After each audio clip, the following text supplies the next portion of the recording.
Nessa manhã, queridos, eu queria convidar você para abrir a sua Bíblia num texto do Antigo Testamento. Nós vamos abrir hoje no livro do profeta Isaías, capítulo 1, versículos 18 a 20.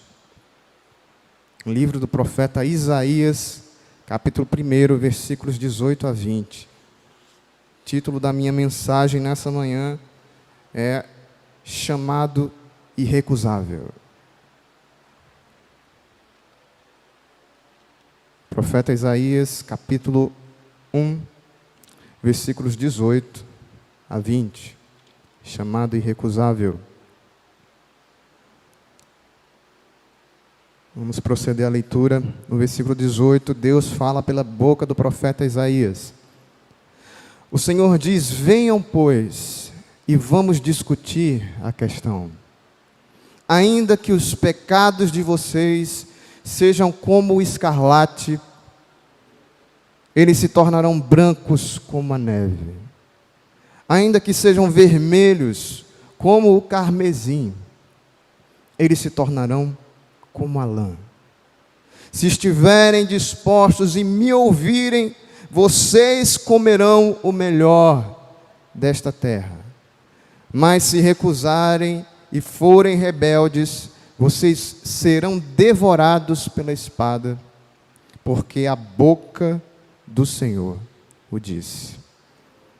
Senhor Jesus, nós estamos aqui diante da Tua palavra que consola, que conforta, mas que também corta, que também ensina, que também exorta, Senhor. Nessa manhã, esse texto que por acaso não está diante de nós, creio que é direcionamento do Senhor para nós, Senhor. Nos ajuda através dele, Senhor, a escutar a Tua voz falando também conosco, a discernir as nossas transgressões, Senhor, a enxergar a ruindade do nosso pecado, meu Deus.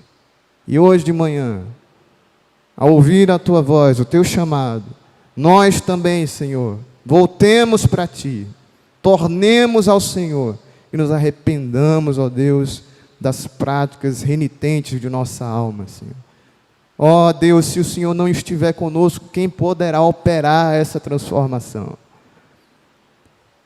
Por isso, Senhor, mais uma vez eu clamo por Tua misericórdia sobre nós, meu Deus, que esse texto queime na nossa alma, Pai. Que haja graça do Senhor, ó Deus, em cada um dos instantes em que estivermos aqui, vendo, nos alimentando, observando, nos introjetando nessa experiência do povo de Deus, Pai. Que ela se torne nossa nessa manhã. Eu te peço assim mais uma vez, ó Deus, com o perdão dos nossos pecados, em nome de Jesus. Amém.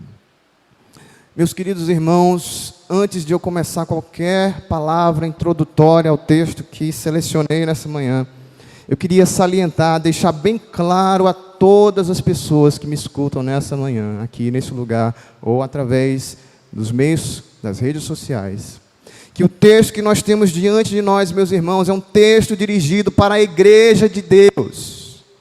É um texto dirigido para nós que somos cristãos, meus irmãos. Isso porque, primeiramente, ele foi dirigido para o povo de Deus, para os cristãos do Antigo Testamento, para o povo de Judá. Mais especificamente, aquele povo que foi herdeiro das promessas de Deus, da aliança de Moisés em Abraão, da lei, dos profetas, aqueles aos quais foi prometida a vinda do Messias, que o Messias viria de Judá.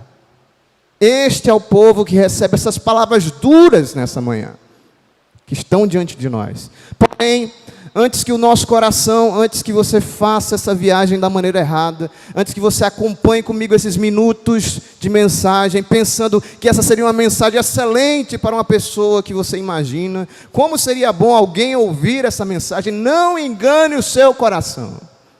Essa mensagem é para mim e é para você, é para a igreja de Deus, porque Deus a falou para o seu povo no Antigo Testamento e Deus a dirige para nós essa manhã. Amém, meus irmãos? E para aqueles corações mais renitentes, eu quero lembrar você, primeiramente, o texto que está em 1 João, versículo 1, você não precisa abrir. 1 João, versículo 1, aliás, capítulo 1, e versículo 2 e 3.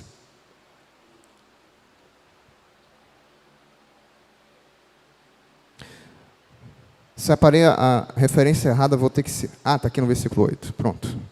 Se dissermos que não temos pecado nenhum, a nós mesmos enganamos, e a verdade não está em nós. Então veja aí, meu irmão, nós nos incluímos no grupo daqueles aos quais o apóstolo Paulo já falou, que todos pecaram e necessitam da glória de Deus. E João continua: se confessarmos, porém, os nossos pecados, Ele é fiel e justo para nos perdoar os pecados e nos purificar de toda injustiça. Então, nessa manhã, eu peço às mentes mais renitentes, às mentes mais difíceis, aqueles que agora estão pensando no seu conhecimento teológico, na sua vida cristã, façam essa viagem comigo.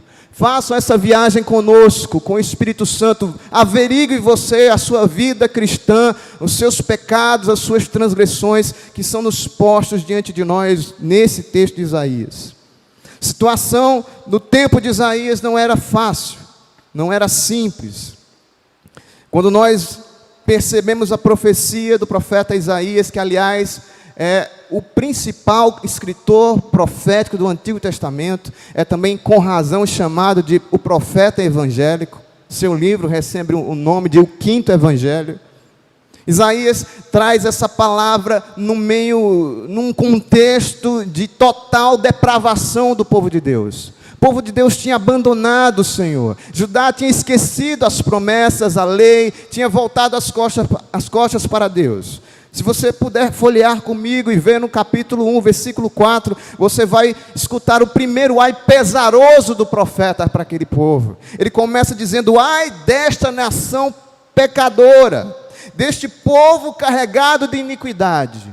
E ao final do versículo 4, ele ressalta para nós, ele retrata para nós o estado terrível daquelas almas.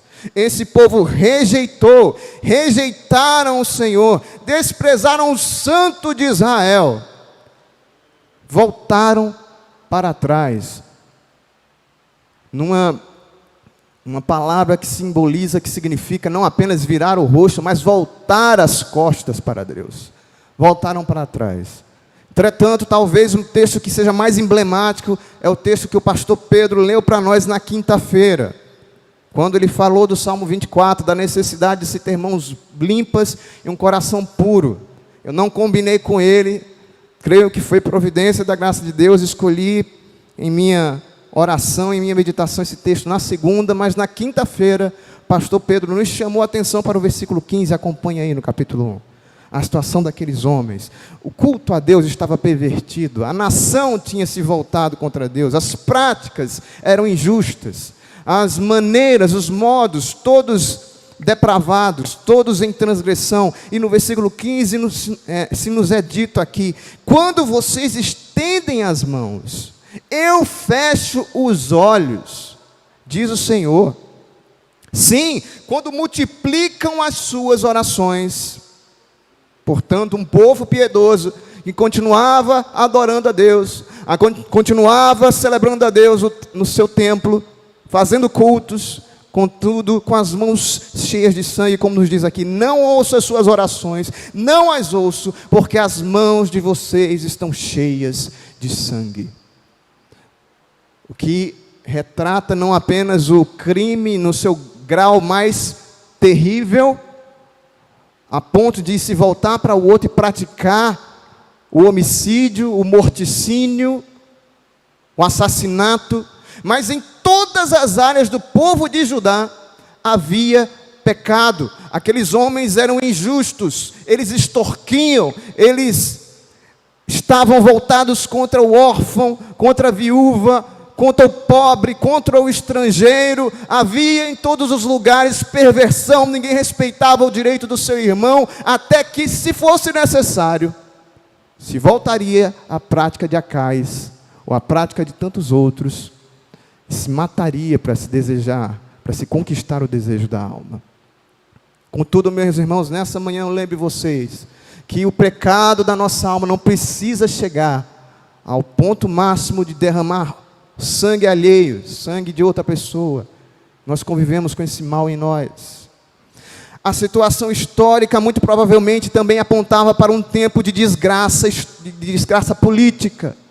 O ano provavelmente é 701 a.C., tempo em que o povo de Judá foi invadido por Senaqueribe. E você vai lembrar dessa história, porque ela é narrada no livro de 2 Crônicas, capítulo 32, e no livro de Isaías também, no capítulo 36. Nós sabemos apenas pela narrativa bíblica que houve um cerco em Jerusalém no tempo do rei Ezequias, e que Deus promoveu um milagre de libertação, porque naquela manhã morreram diversos do arraial assírio. Mas nos contam os anais históricos que naquela mesma investida, 46 cidades de Judá foram devastadas por Senaqueribe. Ele não conseguiu penetrar Jerusalém, a capital, mas ele conseguiu devastar e levar mais do que 200.000 pessoas do povo judeu em cativeiro. Portanto, o povo tinha abandonado ao Senhor. O Senhor já começava a derramar a sua sentença de juízo sobre aquele povo, e a situação não estava boa. Contudo, meus irmãos, aqui no versículo 18, ocorre como que Deus montando diante daquele povo a sua tribuna de julgamento. Ele então, no versículo 18 aqui, convida aquele povo e nos convida nessa manhã a arrazoar os seus pecados, a pensar sobre as suas vidas, sobre as suas transgressões, sobre as suas práticas. E Ele mesmo, Deus, propõe nessa forma de arrazoar, de pensar, de montar o julgamento do povo de Deus. Ele propõe um método de reconciliação. Queridos, nessa manhã, com esse texto diante de nós, eu quero ser muito prático, muito direto, quero ser muito simples. O tema que eu quero propor nessa manhã é que Deus chama para limpar de todo pecado. Quem o atende é satisfeito, e quem o recusa é destruído. Simples, direto, sem sofisticação, é isso mesmo. E nessa manhã quero levantar 3 afirmações pelas quais a nossa vida precisa ser joeirada, precisa ser verificada através dessa sentença, através dessa tribuna de julgamento que Deus monta diante de nós nessa manhã. Acompanhe comigo o versículo 18. A primeira afirmação que quero fazer é que Deus chama o ser humano para limpá-lo de seus pecados. Isaías começa no versículo 8 dizendo que Deus, diante deles, os convoca, os chama para discutir a questão. Na verdade, Deus fala por Isaías dizendo: venham, pois, e vamos discutir essa questão. O que nos lembra termos judiciais, termos legais, como que Deus montando ali o palco do julgamento, a tribuna ali do tribunal, do júri, por assim dizer. Ele começa a verificar o processo da vida de cada um de nós e cada um dos judeus, e começa a razoar. E diante daquele processo, diante daquele caso, ele resolve tomar uma atitude prática. Deus é como se falasse para aquele povo: chega de argumentos, chega de colocações, vamos tomar uma atitude efetiva sobre o que está acontecendo. Vamos definir a questão, vamos dar provimento ao caso de vocês. Portanto, é Deus que toma a atitude, é Deus que vem ao nosso encontro primeiro. É impossível conhecer a própria situação da nossa vida, hoje de manhã, em qualquer estágio da nossa existência, se Deus não tomar a providência de nos revelar o estado da nossa alma. Por isso eu fico muito seguro nessa manhã de falar essa palavra, porque se Deus não operar no nosso coração, será inútil qualquer tipo de argumento retórico, filosófico, qualquer arrazoado. É Deus que sempre toma a dianteira. No versículo 18, aparece então o que ninguém esperava, porque já que está montado o tribunal, o que nós esperamos é que sejam contados, sejam contabilizados os pecados das vidas de cada um, Porém, não é isso que acontece. Deus, ao invés de fixar a sua sentença, ele convida, ele faz um chamado para aquele povo, dizendo: ainda que os pecados de vocês sejam como escarlate. E ele se utiliza depois de um paralelismo sinonímico, de um sinônimo, melhor falando. Ainda que o pecado de vocês sejam tão vermelhos como o carmesim. Observe, meus irmãos, a figura que Deus coloca na boca de Isaías. O que era o escarlate? A cor escarlata ou escarlate aponta para o tipo de cor, para um tom de vermelho mais profundo que existe, mais grave, mais denso, mais condensado, mais profundo, o que aponta a essa referência aos crimes sangrentos que estavam nas mãos daquele povo, como lemos no versículo 15.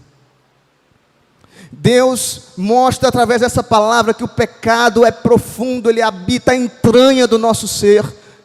E eu poderia aqui utilizar de argumentos psicológicos, de pessoas que estudaram, por exemplo, a psicologia, como Freud, como Jung, que já labutaram nesse campo e provaram como o pecado, na verdade eles não utilizam esse termo, essa terminologia, mas como a culpa humana é algo de extrema necessidade para cada um de nós, para o ser humano. Nós carregamos desejos que nós reprimimos, que nós escondemos, que aparecem em nós, mas que não são destruídos e precisam de uma resposta.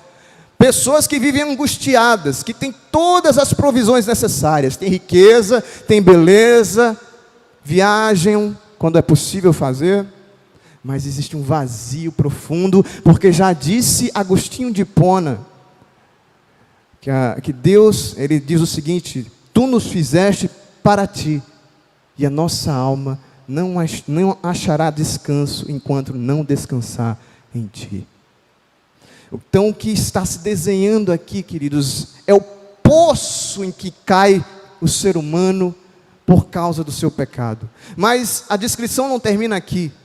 Diante de nós é descrito que os pecados que nós cometemos todos os dias, que nós cometemos a cada minuto, em pensamentos, e eu convido mais uma vez num esforço hercúleo para trazer a tua alma a pensar na sua vida. Não pense no assassino, não pense na bebida, no fumo, pense no seu pecado diário, naquele que você alimenta todo dia, que você esconde, que você o acaricia, como o seu pecado de estimação, a sua inveja, a sua ganância, o seu orgulho.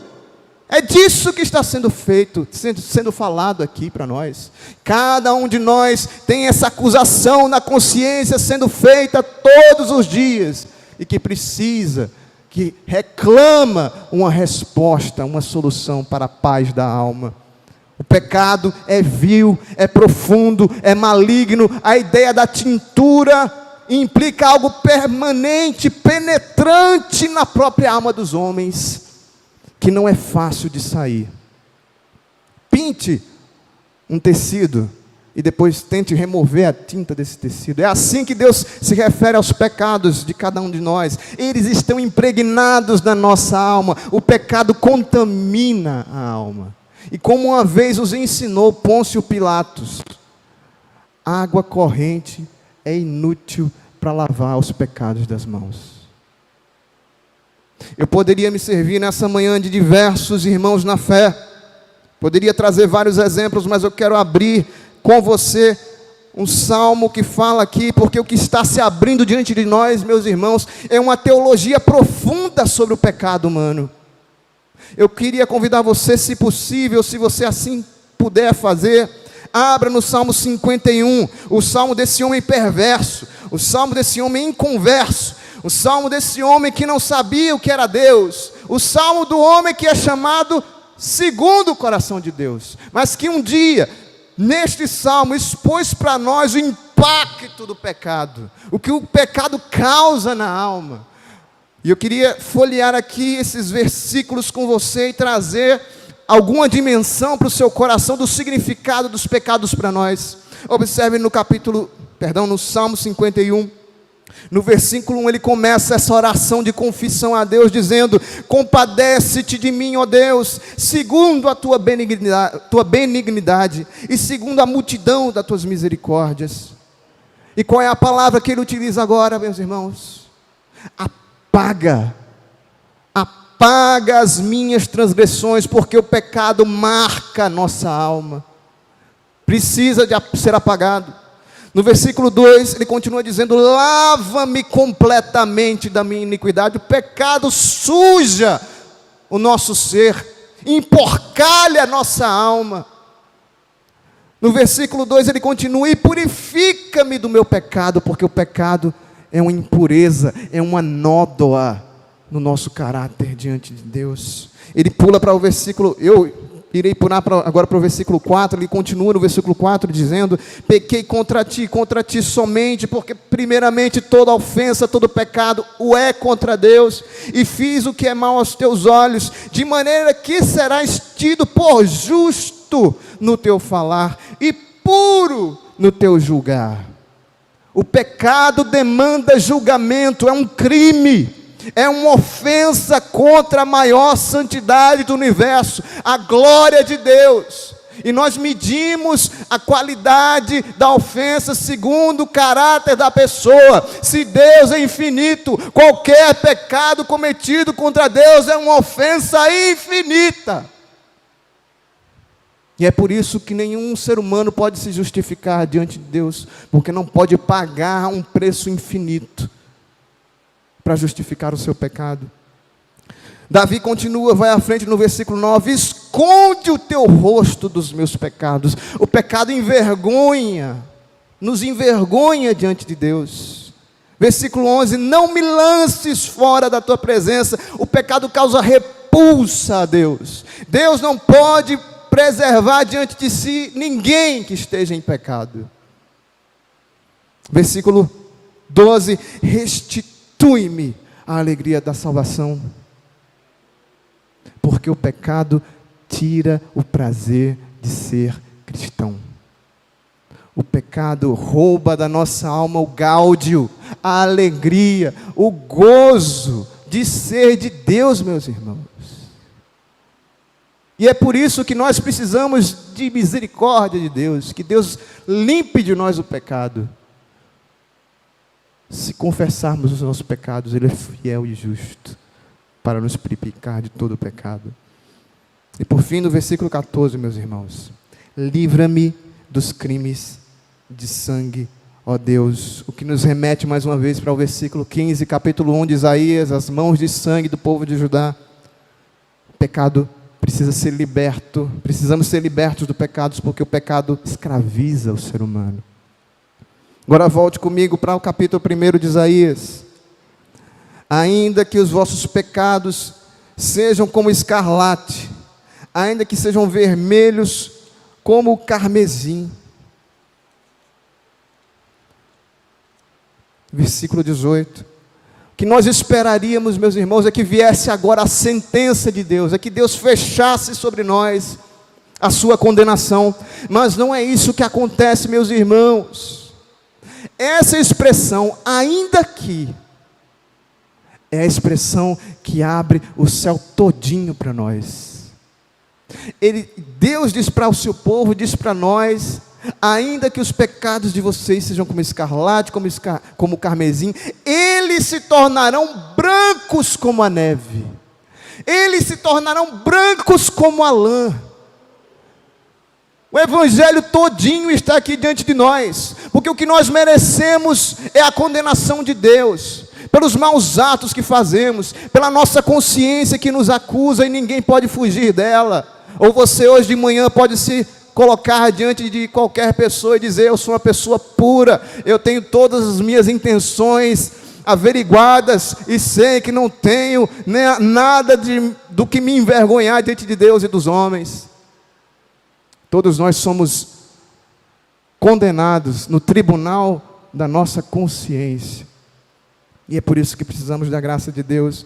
E ao invés de Deus trazer essa condenação, Ele diz o seguinte: olha, vamos fazer o seguinte: ainda que vocês me apresentem algo que para vocês seja impossível, ainda que o pecado de vocês esteja entranhado, ainda que você nessa manhã pense que seja impossível abandonar essa vida, presente para mim esse pecado profundo, esse pecado arraigado, que eu mostrarei para vocês, povo de Deus, que eles se tornarão mais brancos do que a mais alva neve. A brancura aqui que Deus descreve através de Isaías é o branco mais claro, é a neve, porque a neve é feita de cristais de água pura e cristalina. É o algodão da lã, porque ele nasce da terra já branco, sem tintura, ele é puro, ele nasce na sua própria natureza branco. O que Deus está dizendo para eles é que se vocês de fato reconhecerem os seus pecados, haverá uma transformação completa na natureza. Esse branco é o branco da renovação do caráter.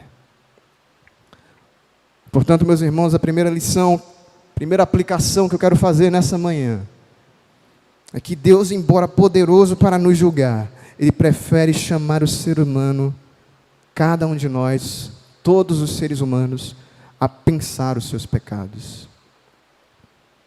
E esse chamado é irrecusável, meus irmãos, ele está dirigido a todos nós. É para que hoje de manhã nós, diante dessa tribuna de Deus, pensemos a nossa vida, e eu convido você a fazer isso. Como anda a sua vida? Como anda a sua comunhão com Deus? Pense hoje de manhã, vamos arrazoar, vamos discutir essa questão.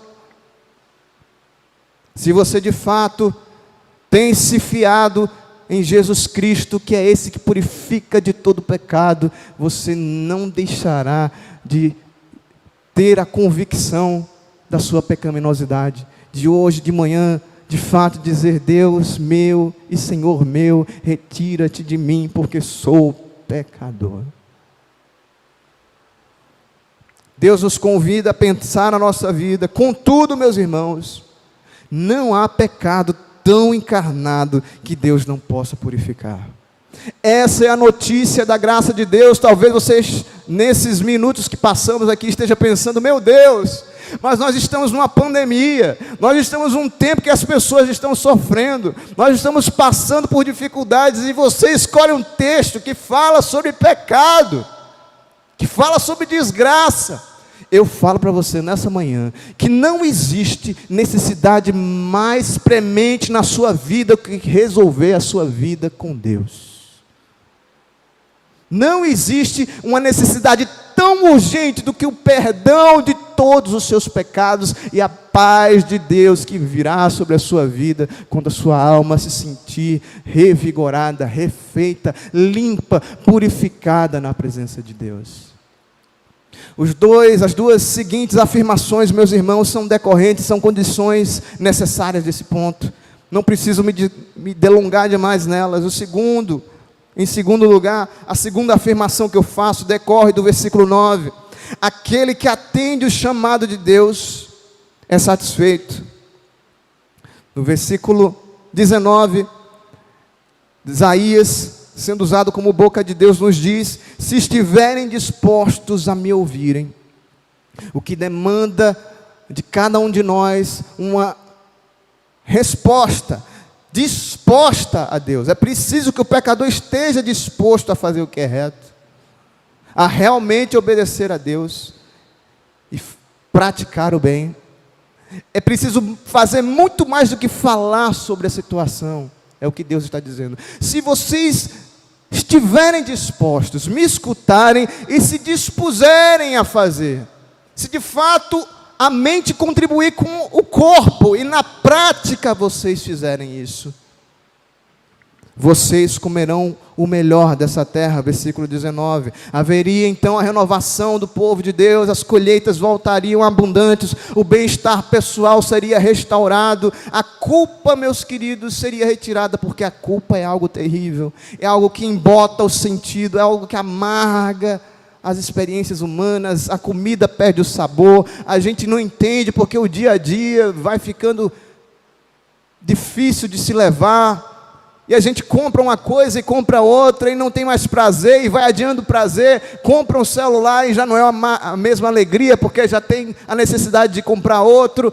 Tudo isso é embotado, enquanto o pecado não é resolvido, porque a culpa amarga a vida. Mas se aqueles homens ouvissem a voz de Deus e dispusessem o coração, comeriam o melhor dessa terra, o pecado deles seria perdoado, eles receberiam um verdadeiro conforto nas suas almas.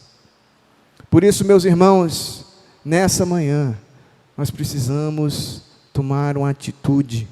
Nós que nos dizemos igreja de Deus, nós que nos consideramos filhos de Deus, que cremos nas doutrinas do cristianismo, que fazemos toda vez que se nos vem na mente a menção de pecado, nos apegamos a Cristo Jesus, mas eu fui liberto, mas o Cristo já foi revelado na minha vida, eu já fiz confissão de Jesus. Pois bem, meus irmãos, todo aquele que é de Jesus precisa reconhecer todos os dias os seus pecados, precisa haver renovação de alma.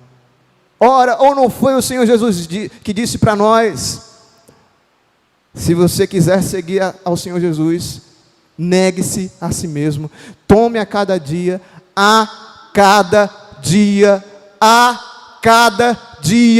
todo dia é preciso voltar a tomar a cruz, a se arrepender, a buscar a santificação, a renovar a vida com Deus. Tome a cada dia a sua cruz e me siga. A salvação da nossa alma nessa manhã depende dessa decisão. Você está dizendo que o crente pode perder a salvação de maneira alguma. Eu não creio na perda da salvação. Uma vez salvo, salvo para sempre. O sangue de Jesus não molha e é retirado, ele vem e é permanente. Mas a evidência de uma vida salva é a sua sensibilidade ao pecado, a sua vontade, o seu desejo de estar com o Senhor Jesus, de ter a sua vida renovada. Por isso, meus irmãos, vamos tomar atitudes práticas de arrependimento, ao invés de apenas concordar com a nossa mente. E por fim, encerro minha mensagem nessa manhã. Terceira afirmação está no versículo 20. Senhor diz através de Isaías: mas se vocês recusarem e forem rebeldes, vocês serão devorados pela espada. Se houver recusa, se houver rebeldia, se continuar o estado de letargia, de desvio, essa palavra não é comigo, o chamado não é dirigido a minha vida não está tão ruim assim, se isso persistir na nossa vida, significaria que ao invés de comer do melhor de Deus, do fruto de Deus nessa terra, de receber o banquete celestial que é preparado na presença dos meus inimigos, na verdade, a espada é o que os comeria, a espada os devoraria. Eu não posso, queridos, como pregador do Evangelho, eu não posso suavizar essas palavras. Já fiquei alguns anos convivendo com pessoas da academia, de alto estudo, pessoas com alto grau de conhecimento técnico, científico, e eu sei que não soa bonito hoje em dia falar de céu e inferno, falar de bem e de mal, que é até julgado um maniqueísmo, né? Separar as coisas com a divisão simples de bem e de mal, de certo ou errado. Mas eu não posso protelar as palavras de Deus, eu não posso suavizar essa mensagem. Aquele que abandona Deus será destruído. Aquele que prefere voltar as suas costas contra Deus, haverá um dia, e eu digo isso para você com todo temor, arrazoando racionalmente, com argumentos racionais. Se no fundo da sua alma, você olha para tudo que foi criado, para o que está ao seu redor, de maneira complexa, de maneira que não podemos acreditar num simples acaso, mas toda a perfeição que está ao nosso redor, da qual a nossa própria feição, a nossa própria compleição física, nos instiga a reclamar um ser inteligente, se a sua consciência diz que tudo isso aqui reclama a mente de um ser superior, que talvez você não chame de Deus? Se essa consciência te fala isso e aponta que está algo errado na sua vida, você nessa manhã precisa se acertar com Deus. Essa pessoa, esse ser, essa consciência que está povoando o seu pensamento tem um nome, se chama o Santo de Israel, se chama o Senhor Deus, se chama Deus, se chama aquele que está sentado no trono, como tantos outros nomes, ele se chama o Senhor. E você não pode deixar de fazer isso nessa manhã, não pode deixar essa oportunidade, porque versículo 20 termina dizendo: porque a boca do Senhor o disse. É Deus que determinou isso. É Deus quem julgou que seria assim. Um destino está fixado, que é responsivo, que depende da nossa reação, favorável ou não, ao que vai acontecer. Porque a boca do Senhor o disse. É o nosso resultado, é a nossa resposta, aliás, que condiciona o que vai acontecer na nossa vida. Todos os dias, hoje de manhã, meu querido irmão, minha querida irmã, nós estamos decidindo o nosso destino. Hoje de manhã está aberta diante de nós, mais uma vez, essa chamada irresistível, graciosa de Deus, que em seu Filho Jesus expôs o seu amor, dizendo: convertei-vos dos vossos pecados e vinde até mim. Mas o pecado, meu irmão, precisa ser reconhecido, sentido, confessado, abandonado e convertido na prática do bem. Não há meio termo para ser humano nenhum. Ou nós abraçamos a Deus, ou seremos atravessados pelo nosso pecado. Convite de Deus nessa manhã para você, para mim, é que a gente se arrependa em nome de Jesus. Hoje o Senhor propõe a vida e a morte diante de nós, e é da mais alta urgência, da mais alta importância, que reflitamos sobre o nosso atual estado diante de Deus. Deus já fez isso durante a semana. Meditamos no Salmo 24, quem habitará, quem estará no monte do Senhor? Aquele que tiver mãos limpas e um coração puro. Hoje de manhã, mais uma vez, o Senhor nos fala em Isaías, chamando-nos para o arrependimento e dizendo a grande notícia da graça: ainda que o pecado de vocês seja profundo, seja difícil, ainda que vocês imaginem a situação mais complicada, ainda que o coração de vocês seja duro, reconheça nessa manhã que aquilo que é vermelho como a escarlate, que está impregnado na alma, pode ser tornado branco, mais alvo do que a neve, como diz um dos nossos cânticos, ecoando a voz de Isaías. Essa chamada é para cada um de nós, qualquer um de nós, cada um, quem quer que sejamos, e decidamos hoje de manhã, meus irmãos, abraçar a obediência a Cristo, que nos purifica de todo pecado. Que seja assim em nome de Jesus, meus irmãos. Em nome de Jesus, na sua vida, na minha vida, para todo sempre. Amém. Deus abençoe a cada um de nós, em nome de Jesus.